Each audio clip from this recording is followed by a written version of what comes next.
Saint Jude Thadeus was one of the 12 apostles of Jesus.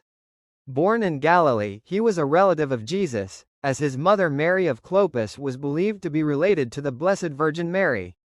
Jude was called Thadeus, meaning a man of a warm and courageous heart, to distinguish him from Judas Iscariot, the apostle who betrayed Jesus.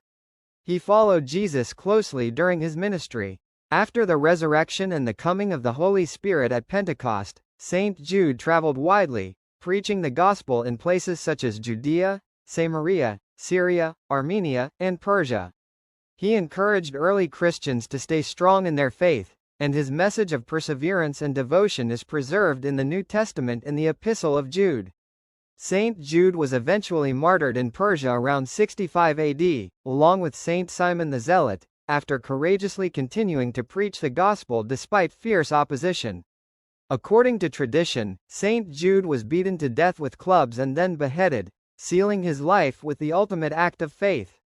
Because of this, he is often depicted holding a club or axe, the instruments of his martyrdom. His relics are believed to rest in St. Peter's Basilica in Rome, placed together with those of St. Simon.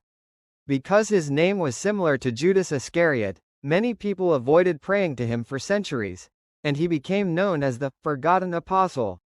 Once Jesus himself revealed to Saint Bridget of Sweden that Saint Jude would show himself most willing to help in difficult and desperate cases.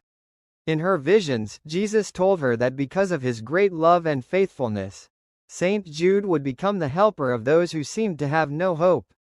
This revelation greatly encouraged devotion to him, and later saints such as Saint Bernard and Saint Gertrude the Great also promoted his veneration.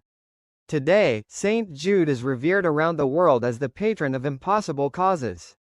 His life, martyrdom, and the devotion remind us that no prayer goes unheard and that even in the darkest moments, God's mercy can bring light, strength, and hope through faith in Saint Jude's powerful intercession.